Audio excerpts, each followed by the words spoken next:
my name is Nadine and welcome to Hop Along Studio. If you're following along last week, we were talking about how you could use aluminum foil and metal ducting tape for creating beautiful backgrounds in your art journal and in your creative card projects. I created a few different backgrounds last week and showed you how to get good adhesion and the pros and cons of each of these materials. So this week I want to take this a step further and talk about the different beautiful ways you can color and alter these backgrounds to use them in your creative projects. So now what do you do with these foil pieces once you've completed them? My favorite thing is to use embossing folders with them. And specifically, my favorite ones are these deep Sizzix Tim Holtz embossing folders.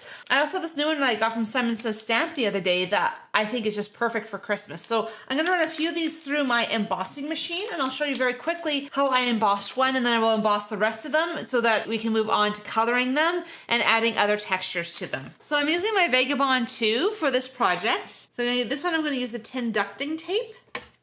And I'm going to create a sandwich in my machine. In this case, you want to follow the manufacturer's instructions. I find every embossing folder is a little bit different. So sometimes you have to play around with the shims and other things to get it to go through the machine correctly. And so with this one, I'm just going to run it through.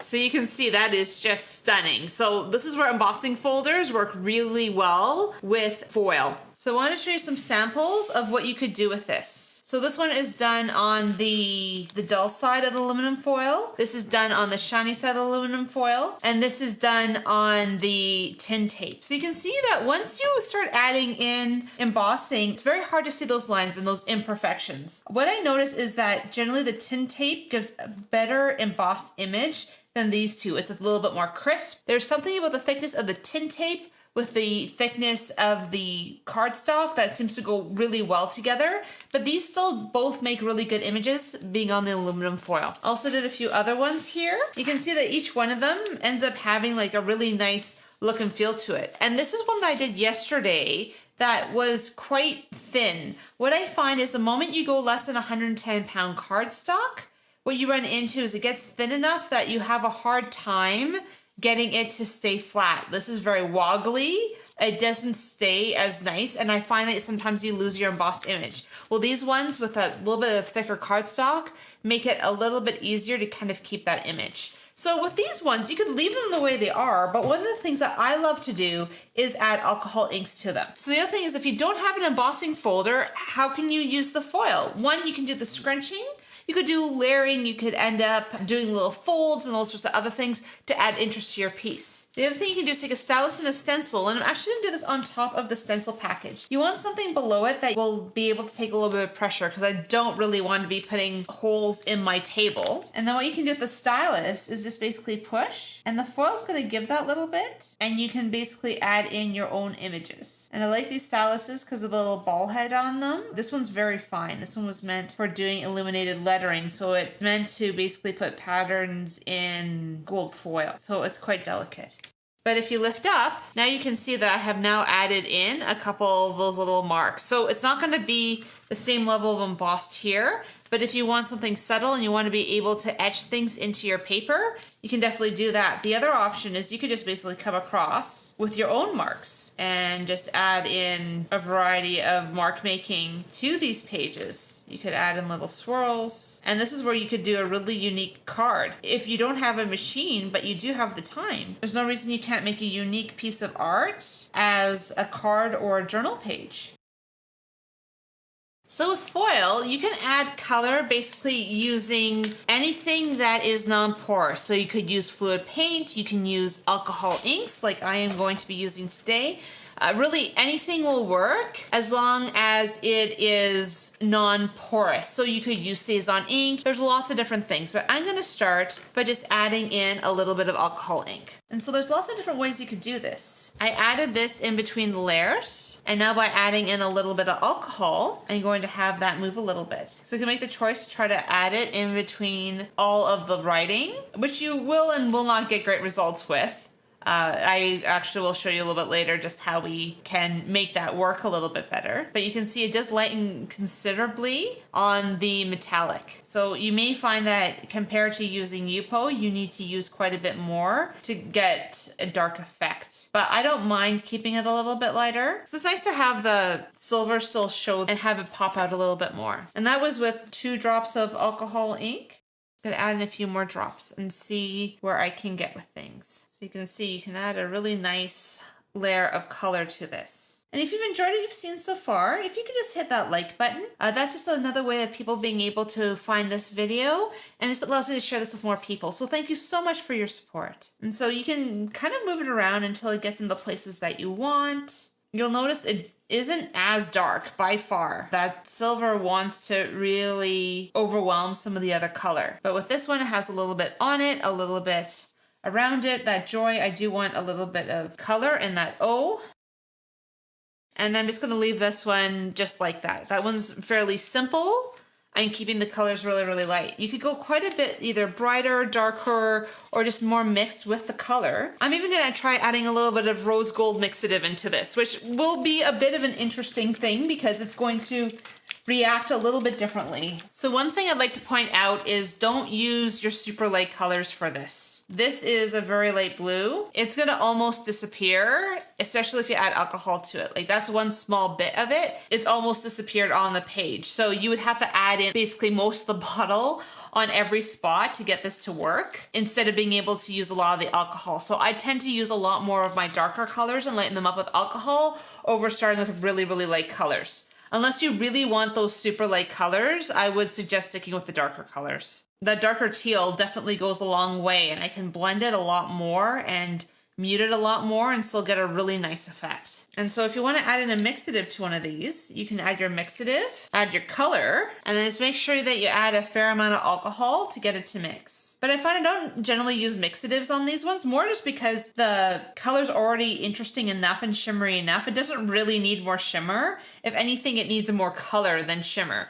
But you can see that does create something that's kind of interesting and a different way of just coloring and adding color to your letters. And so a lot of them I like being able to leave a little bit of the silver as it is. I find if I do ones too dark, like I did one earlier, like this, it's almost too dark. You see the color, but I like having a little bit more of the silver showing through. But there's no reason you can't do something a little bit more like this if you really want the intense color. So I'm gonna add in a little bit of pink to this one. That magenta is one of my favorite colors. I'm actually surprised I haven't completely finished the bottle on that one yet, because the magenta will mix with that blue and that green and get this really fun color to it. So that is covering up a bit more. And if you feel like you've gone too far with things, you can always just drip it off onto your tray. And with this one, I feel like I've lost a little bit too much of some of those green colors that I really like. And going back in, adding a little bit of alcohol, more like a lot of alcohol in that case, and then bringing it back. But I don't want to remove all the pink, so I'm gonna come back this way, and again, just dab off. And so that one's a little bit more deeper color than the previous one. And this is where you have to find that balance, because if you go too far like I did, then you end up just basically removing most of what you just put on, which isn't really the point. And then if you have areas that have some color but don't have enough, you can always just add a little bit more alcohol on top and try to get the colors to meld a little bit. You can add in a little bit of color on top of the letters. So the tin tape versus the shiny aluminum. And now we're gonna compare it to the more muted aluminum, that non-shiny side. What I like about the muted aluminum is it does kind of give that shine without having too much glare to it. So it's kind of nice because you can almost read things a little bit better with it. And now I'm gonna come up here with a little bit of this, a little bit of that magenta again. I do love those purples and deep blues it creates just using that magenta color. So what if we have one like this that has a very strong image on it? Then we have a bit of a choice to make. In this case, I'm gonna be going around the poinsettia flowers with some ink and some alcohol. That was way too much ink, by the way. Only reason I had that much ink is that one bottle is getting a little irritable with age. Because I had so much on there, I'm trying to get it to move up and over to the top of the page. And then I'm gonna add in a little bit of alcohol to get it to move. I'm not trying to go for the deepest, darkest colors here. I just wanna try to get it as much as I can around that floral image. And then what we need to do is let this dry for a minute while it decides to take in as much color as it's gonna take in. And then I'm going to come in with a bit more color. In the meantime, I'll show you what to do with the one that you've just added in with a stylus. You can still see the image, it's just gonna be different. Instead of being very contrasting and using all those bumps, it's going to stick a little bit more in the paper. And so you are going to get a little bit of extra ink in those crevices. And that is going to provide some interesting look to this piece of foil, but it's not going to be quite the same, but it is an option. So if you're looking for options, that is one option that you can take using foil and your own stylus and your own doodles. So again, it's not going to be crazy like some of the other ones. It's not going to be as bold, but it will work.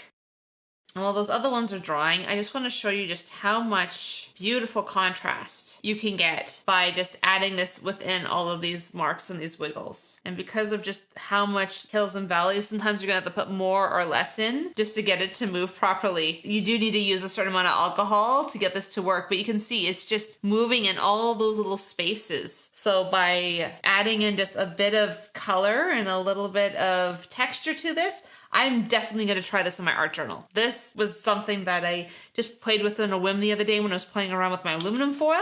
And I kind of went, ooh, I see the potential of this. I know where I'm using this next. This is something that you would have to play around a little bit with just to get the right amount of color. But you can see that you can have it really light or really dark, depending on where all of that falls into those crevices. But that's a beautiful way of just adding that little bit of shine and texture to your background and do some really interesting things. So once this guy's dry, what you can do is put a little bit of alcohol on this, and you can pull off some of the color that you've added onto the flowers. It's going to come up quite easily because, again, being a slick surface, alcohol ink can be added, it can be removed really, really easily. So if you find Yupo a little expensive or you don't have easy access to Yupo, if you're wanting to play around with alcohol inks, it's a nice option where you can have a surface that is slidey, that will work with alcohol inks, and is a lot less expensive than Yupo. Though you're not going to get quite the same results. Being a shiny surface over a white or clear surface is going to have some limitations.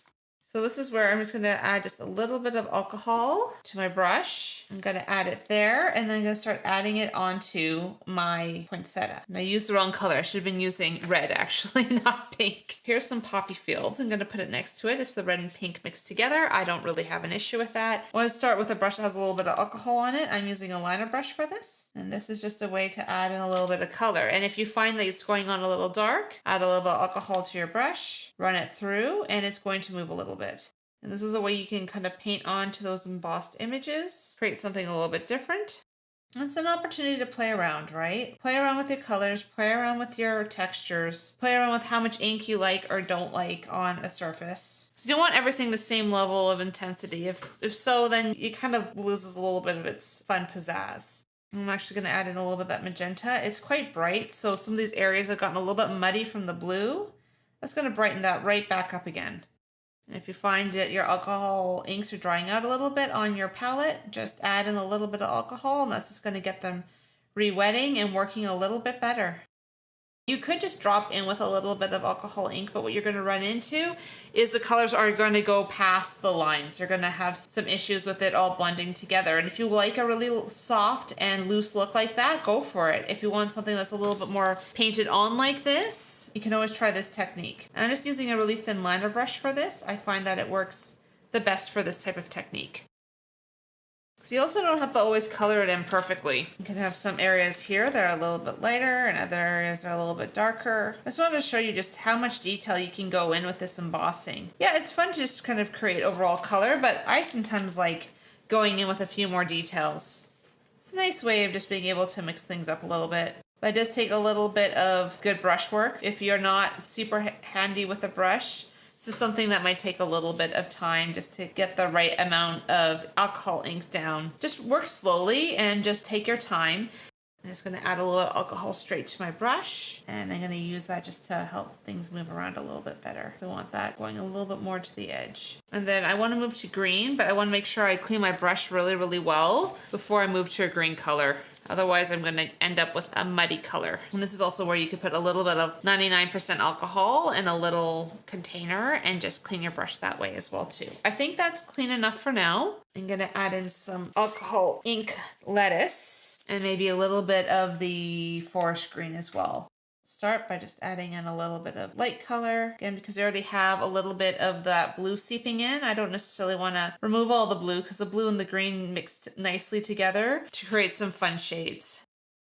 This is a nice way of just adding a little bit of color. And you don't have to go super crazy to get something that's really pretty for this type of technique.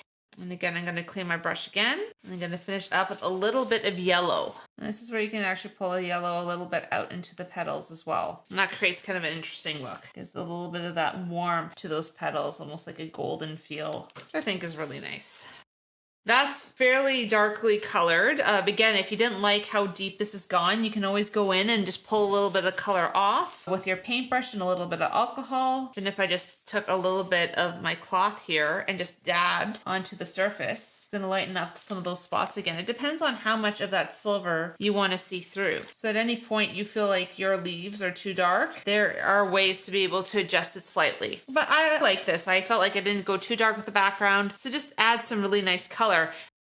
And this is basically a card of itself. You just pop this on a white card back and you're pretty much set to go. So you can see that just by adding in a little bit of color, a lot of those lines basically disappear. The one you can see the lines with the most is the one where you've done your own stylus work. But what I would do is spend a lot of time doing the stylus over top of it just to try to hide it as much as possible. But with these two, you can see that there are the lines, but I don't find that they're all that noticeable. But worst case scenario, then you move to the aluminum foil. And both of these aluminum foil ones turned out beautifully. And I love the crazy textures that come with the aluminum foil on the paper that's all scrunched up. So you can see by adding alcohol inks, and again, you can use any wet medium that will dry. You could use paint for this. I have used paint before on techniques like this, but just be aware that you just need to work with it a little bit to figure out how heavy you want it on your page. And by the nature of these alcohol inks being a little bit more translucent, they work almost a little bit better on these aluminum foil backgrounds. So I hope you've enjoyed this video and maybe learned something new. I know aluminum foil is not usually the first thing you think about when you're looking to make cards or thinking about using tape that you get from the hardware store.